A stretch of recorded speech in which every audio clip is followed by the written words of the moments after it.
Open water with sharks in it, he gon' swim. Ain't stopping on the groove line. For that money respect, I'm more than willing to shoot. You are, you have been, you will be under the groove. Stash box properly placed in the cockpit. Steady mobbing, no politics in the gossip. It's a groove man round here, nigga, watch this.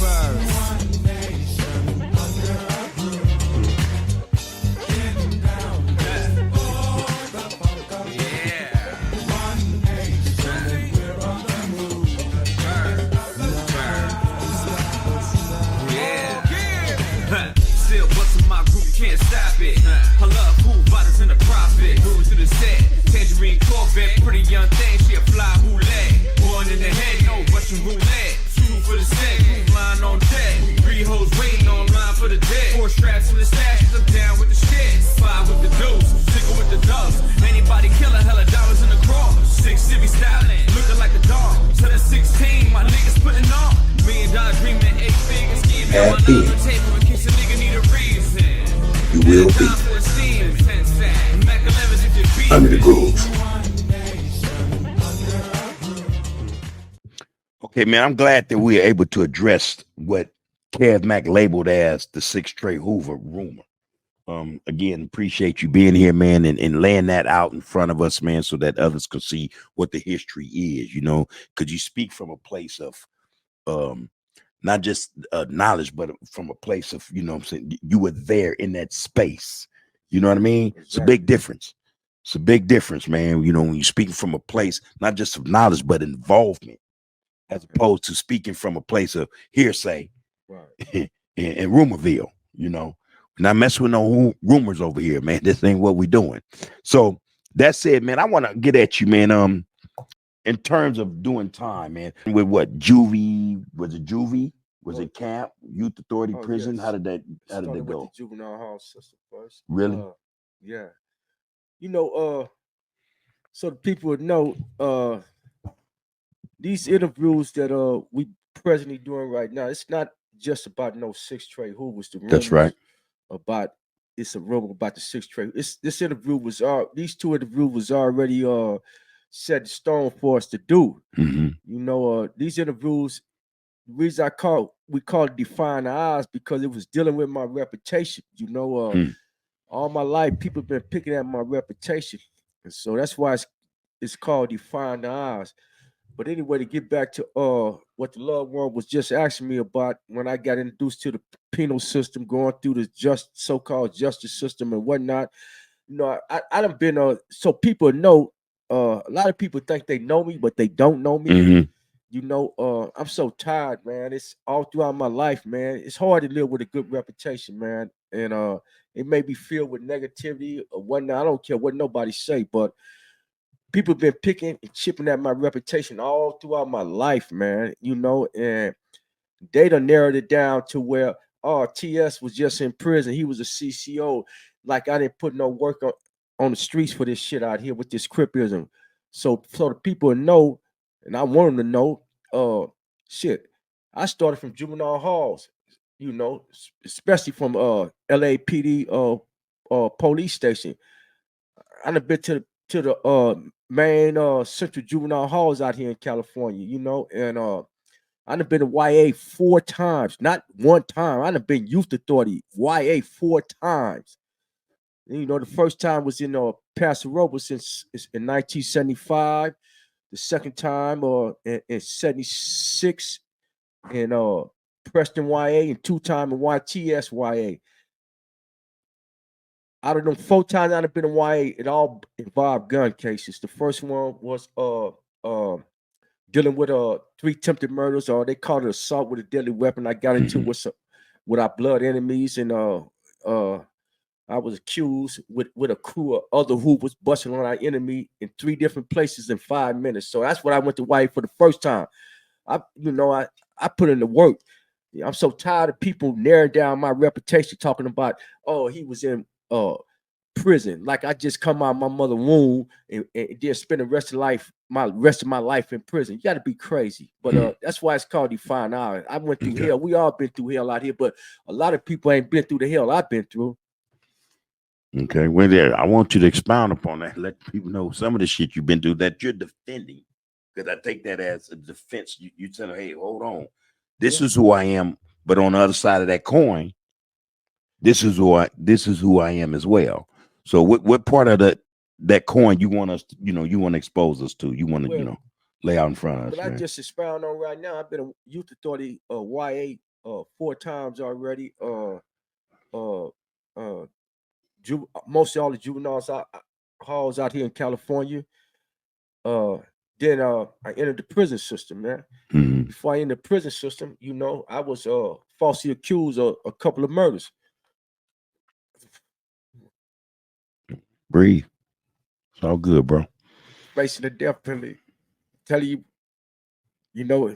folks want to bang out here like they so hard, man. When you face that death penalty, that's a life you won't never want to face, bro. I'm telling people out here, man, that's a life you don't never want to face, man. So I was facing the death penalty. I got wrongly convicted in 1981. These accused of these false ass murders. A lot of people think I've done it. I don't care. I had 3 judges. It took me 20 years to get my case back in the court, fight this case to get my freedom back. I had lawyers that fought for me pro bono for free because they know I was railroad. I had rats and snitches on me. Wasn't even there to see me to cry, talking about they heard this and heard that. But again, man, I went through that death penalty phase, man. And you got from under it, obviously, because here you are. Yeah, but what was the end result? What did they do when you got the death penalty off of you? I was facing this. It's a lot of protocols you got to go through with the death penalty. People think if an individual right to this day killed 20 more individuals, you automatically get the death penalty. It's not like that. It's a systematic program, and only reason they didn't give me the death penalty at the time when I got convicted in 83, I got fell on this frame in 81. Only reason they didn't give me the death penalty because I didn't have no adult conviction. All that stuff plays a part. It's a lot because a person killed 20 people on me, you don't get the death penalty. No, it's a system you got to go through. So anyway, I guess the jury felt polite about it and they gave me life without. I mean, I'm gonna die in prison. I never get out of prison again. But the bottom line, man, this case was in the LA Times newspaper twice. People reading the first LA Times newspaper, but they not reading the second one.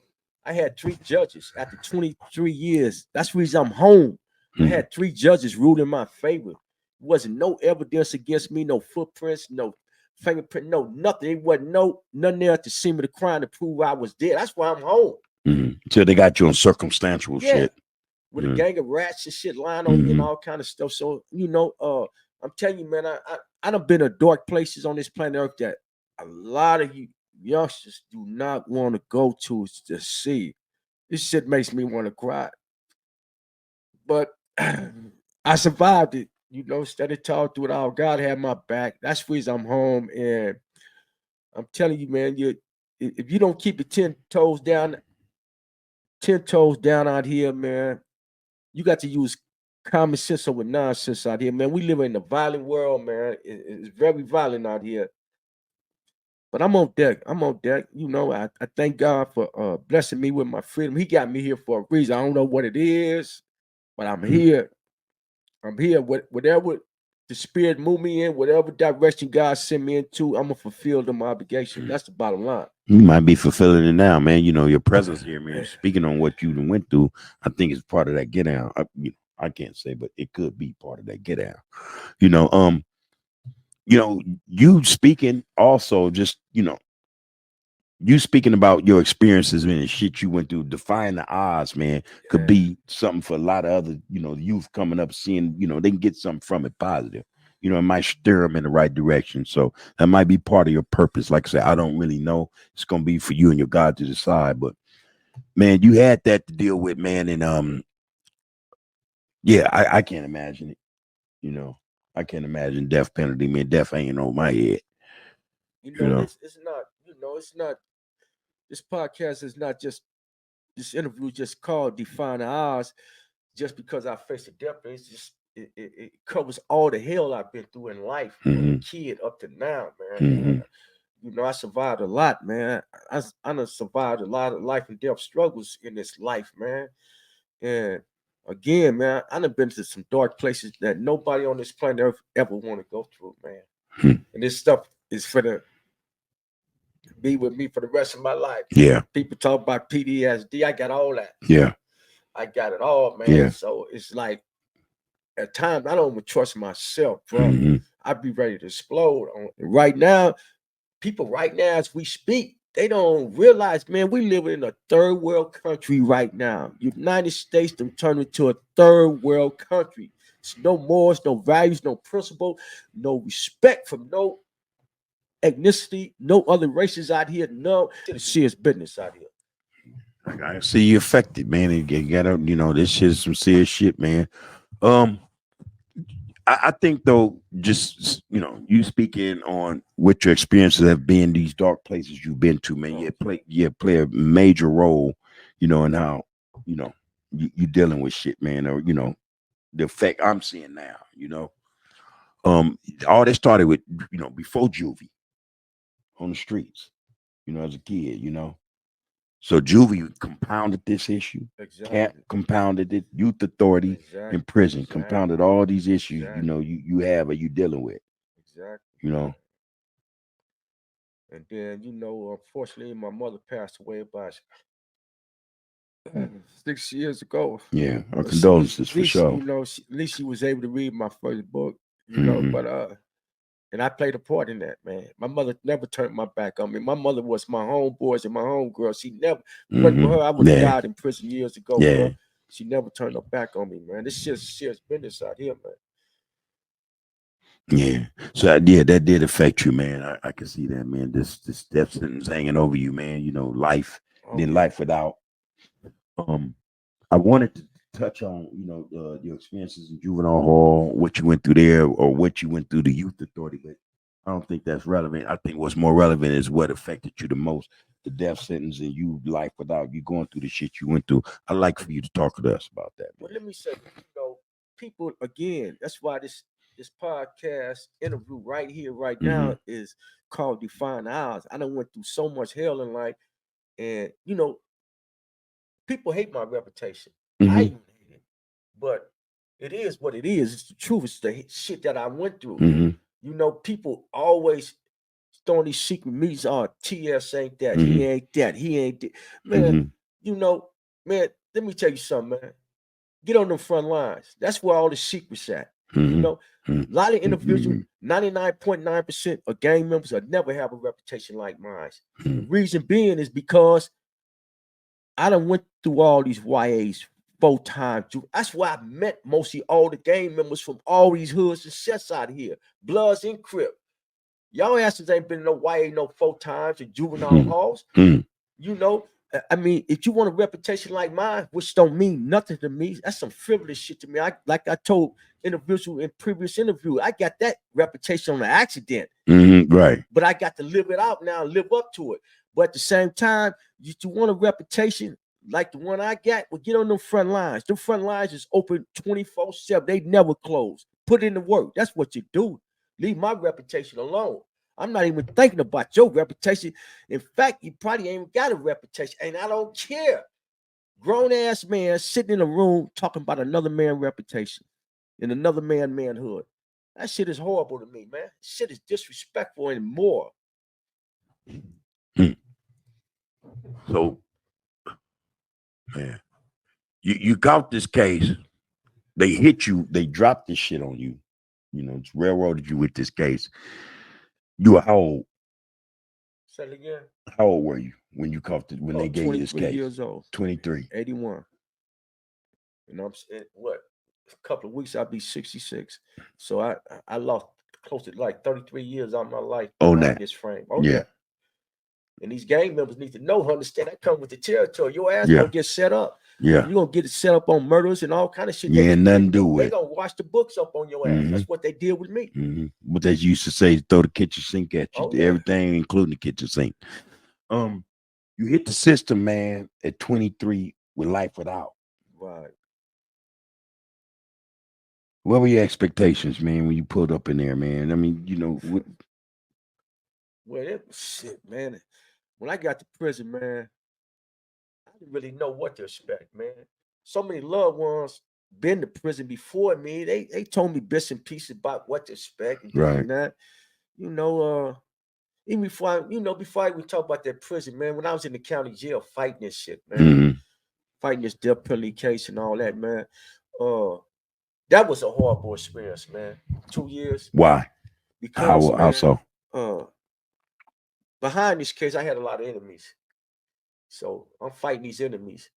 And a lot of people don't even know, especially grooves, hoopers. They don't even know. During the time I'm fighting these murders, this frame, I'm in a cell with 120th Raymond Avenue Crips, Mhm. which is Hoover's Mhm. arch enemies, Mhm. especially the Hoovers, the sevens, and the Laylos, Salos, all yeah. that Mhm. at the hundreds. Mhm. They couldn't understand why I'm in a cell with Raymond. Them niggas is not niggas, but them was my loved ones, man. Mhm. You know, my individuals know my philosophy. I'm a Crip nationalist. I don't give a fuck what Crip set you from. Nigga. We gonna ride together and die together. And that's how it was with me and the Raymond. Since I'm out of the 70s and the 80s, 74 Hoover. Is it okay to name who these Yeah, brothers were? Because you I name, label them your brothers. These were dudes you trust and love. They still solid. Yeah. And two of them been on death row over 40 some years. That's right.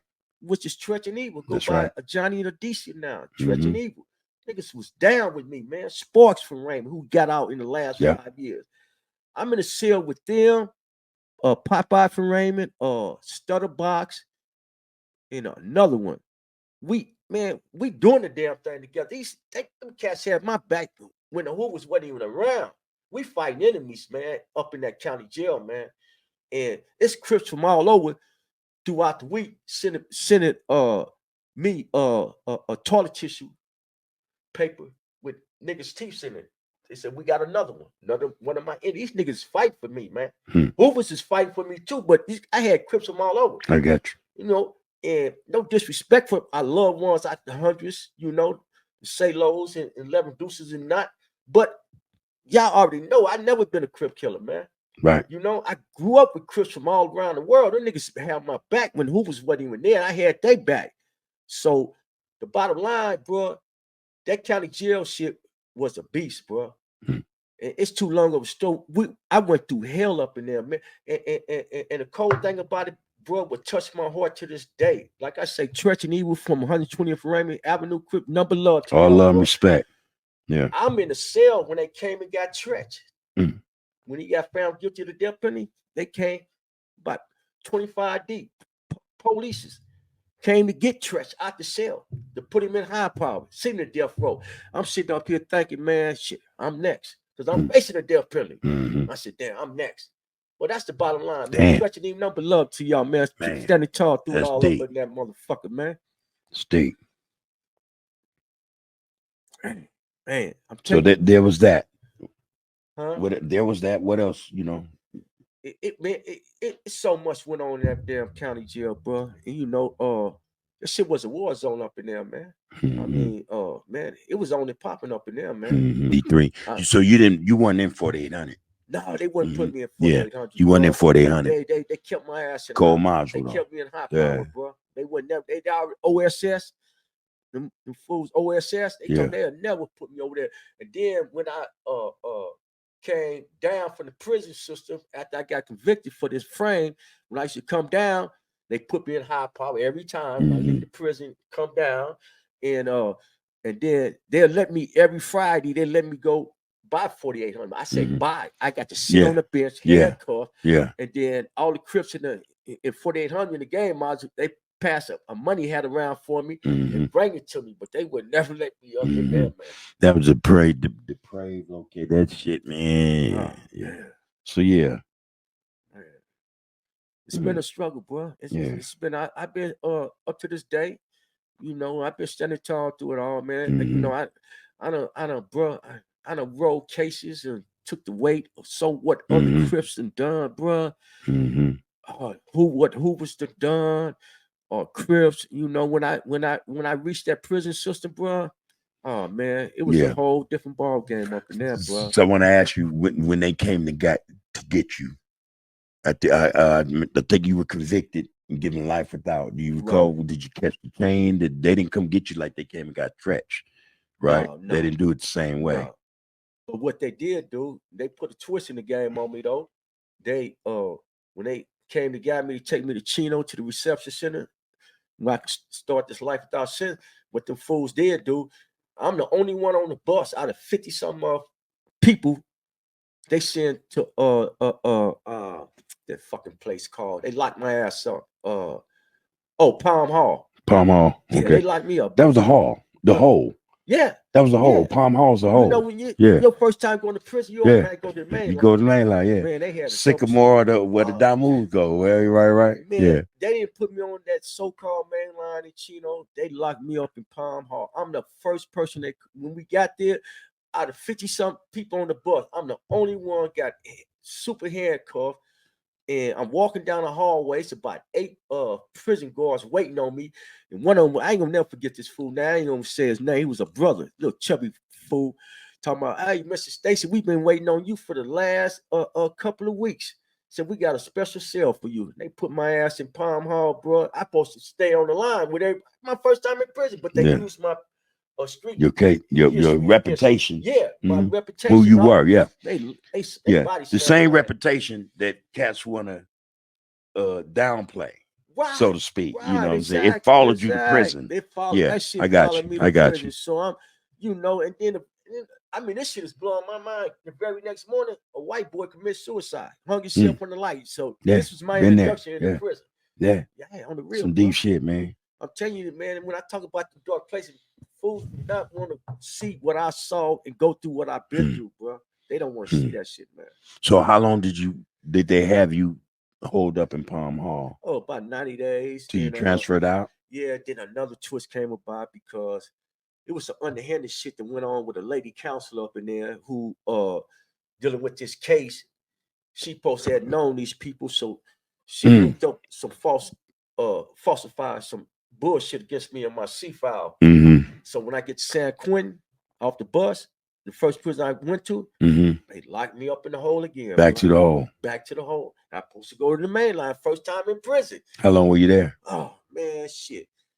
Man, I get off the bus to San Quentin, man, and it's a war going on. It's all kind of wars going on. This shit is all new to me. But right quick, back then they had indeterminates, right? Oh yeah. Yeah. Oh yeah. So was that what you were under when you hit Quentin? Did they say, here's the indeterminate for you, we don't want you on the main line? No, I didn't have no indeterminate yet when I got to Quentin. That's where I got indeterminate from.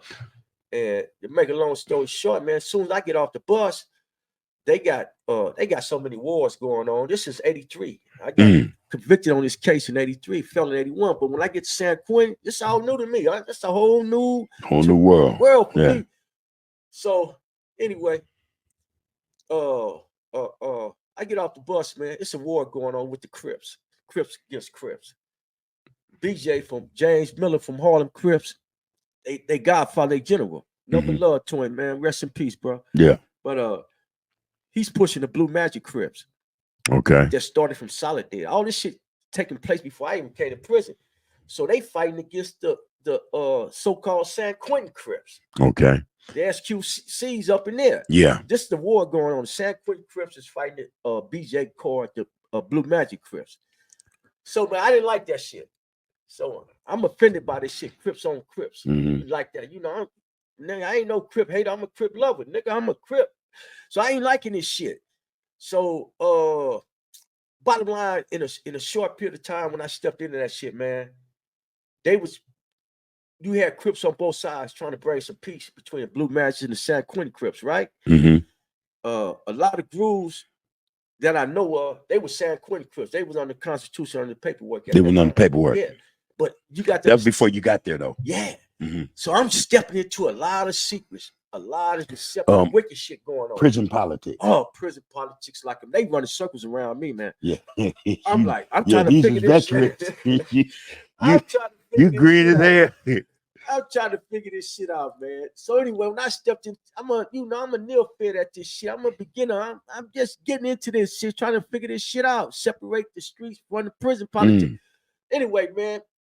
So soon as I got there, somehow a truce is trying to take place between Blue Magic Crips and the San Quentin Crips constitutions, right? James Miller and who was the San Quentin Crips general? Who was at the time?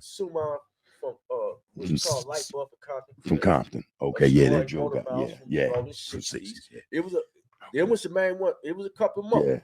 Yeah. So anyway, man, within a couple of months after I'm there, but look, I'm gonna tell somebody a story a secret that nobody ever heard, never knew. I'm gonna tell it right now. I've been trying to save a lot of shit to my book, but I've been letting a lot of shit out of my book because I'm being realistic about this shit. I'll be 66 in a couple of weeks. I don't know how long I'm gonna live. And my book is coming out in 3 volumes, value and a half. So I'm losing my interest on this right now. So but look at it like this: whatever you dispel or whatever you put forth in front of us out of your book, I think all it does is enhances the chance of your book selling even more. Well, so you might be, But I'm gonna tell somebody, man, nobody on planet Earth ever knew this. A lot of people gonna be shocked. So they're gonna hear it here first. Oh yeah, right. It's exclusive, man. This is what you call an exclusive. I'm talking about preferably Crips. When I got off that San Quentin bus, I didn't even know James Miller. He's 5 years older than me, BJ.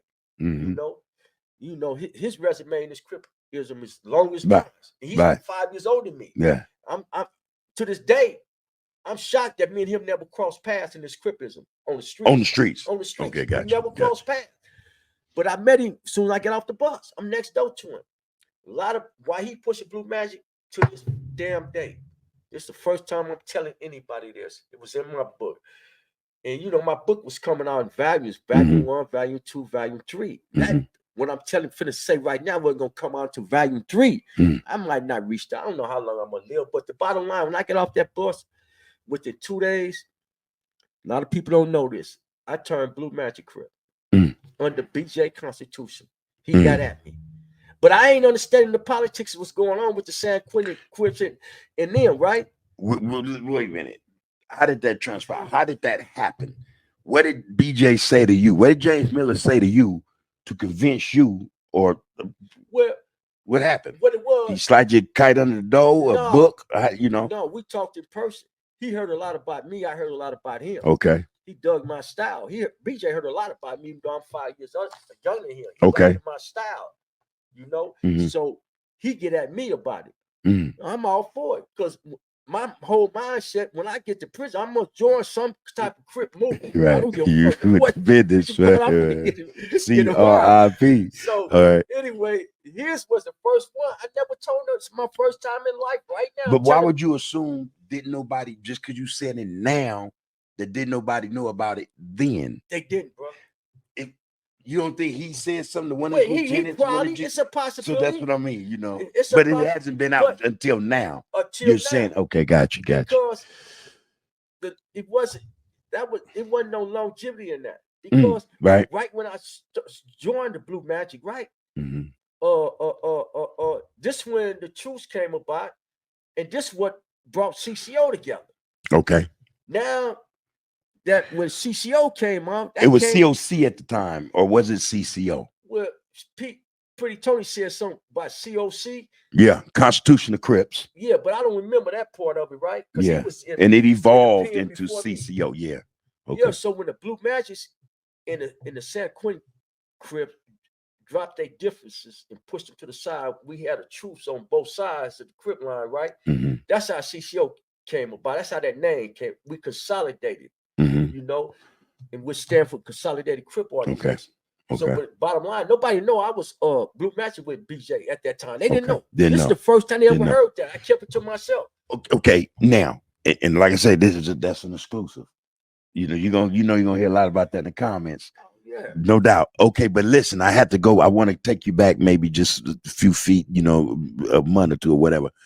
The COC, Constitution of Crips. Who started that? I don't know. That's why I said when PT, Pretty Tony from Make Movement, he was there in that era. I came afterwards. Yeah. Well, yeah, okay, yeah, you stood, but you didn't get the history on its inception and who started it. Yeah. So to my understanding, I wasn't there, but to my understanding, Joe and them started. Yeah, I always hear Joe, which evolved into the C.C.O. Eventually evolved. Yeah. But look, at the time when I joined BJ thing, the Blue Magic Crips, right? At the same time, I posted. You know what? At the same time, I supposed to end up as a Blue Note Crip. Yeah, and we left Blue Note out of this equation, man. right? I said No, Blue Note. I ain't gonna leave them out. We You can't leave them out. were man. you? Huh? Were you? No, I was already got ported. I was so mad. I ended up getting at the BJ Constitution. I was so mad. I joined the C.C.O. because I was trying to connect with the BNC, Blue No Crip organization, which is most of y'all around was Stretch, even them. No, your boy, this your fam. Yeah, shit, these are dudes in the you county yeah. jail. Yeah. When we was talking about starting our own thing in the county jail, we didn't have the name at the time. So when I joined C.C.O., I'm thinking that they was gonna be a part of C.C.O., but they end up Blue Notes at the same time being Blue Notes, bro. Yeah. I was so mad. I said, "Fuck, it's all Crip." So anyway, bro, I went through all that hell, man. I'm learning these politics as I go along, man. And so, the update this shit, man, is okay. The Blue Match and the San Quentin Crips squash they difference. We all C.C.O. now, but the bottom line, bro, that shit was never squashed, man.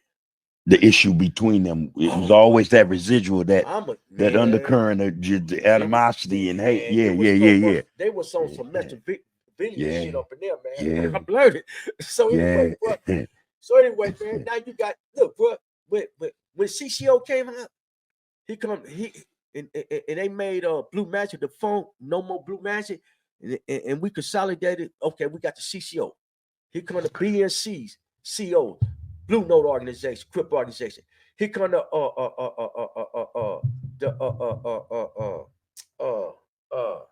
here come the fucking the Bloods with their stuff. Blood UB and all that. All this shit is coming out in months apart, in weeks apart, bro. All this shit is coming out. So anyway, bro, make a long story, bro, man. I'm gonna say something that this is my perspective, bro. See, PT say a lot of stuff. That's from his era, right? But he was there before you. Yeah, but it's a lot of stuff went on after he left. Yep. That I was there. I saw, bro. That he passed the keys when he left, also. Yeah. Right? Okay. See, so it's a lot of stuff happened after he left. He don't know about what I'm talking about right now. So again, bro, I'm tripping off with BJ over here with the Blue Magic Crips. You got Suma and scoring them over here with the San Quentin. They consolidated. Boy, don't you know, bro? They don't know that I used to be Blue Magic with BJ. They don't know because I ain't told nobody.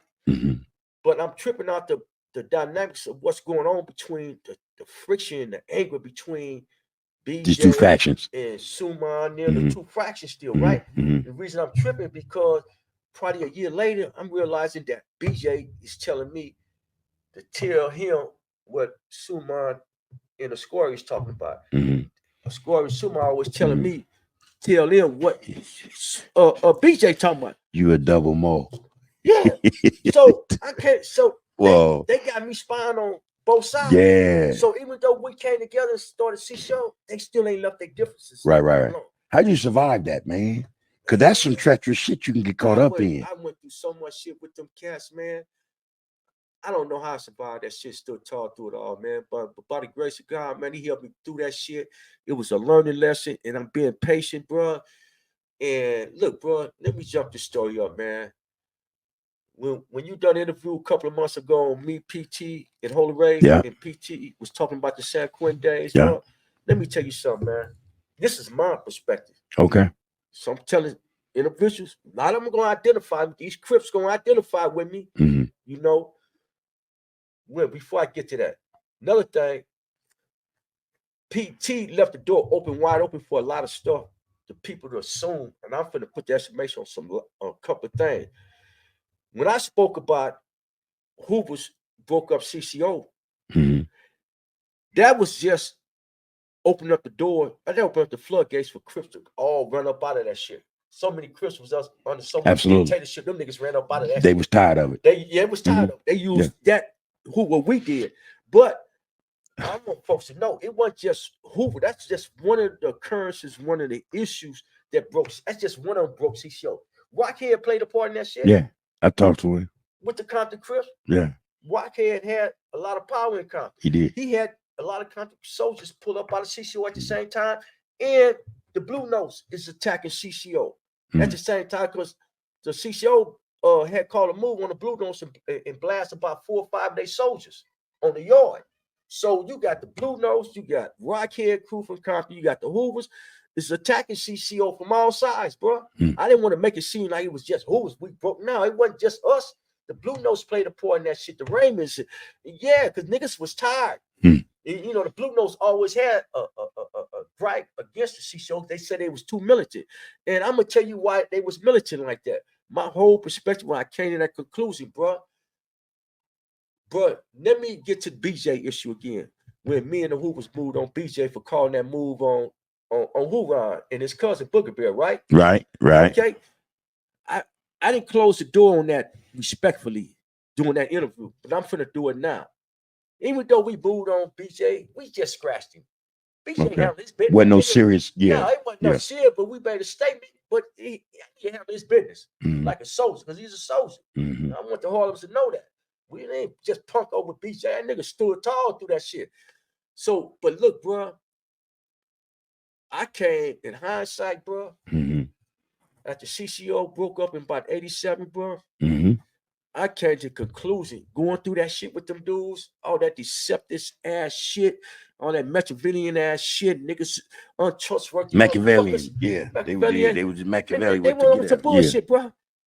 But it took me close to 4 years to learn all these prison politics. Bro, in my heart and soul to this day, niggas might not want to hear it. A lot of motherfuckers gonna clap when they hear what I'm gonna say.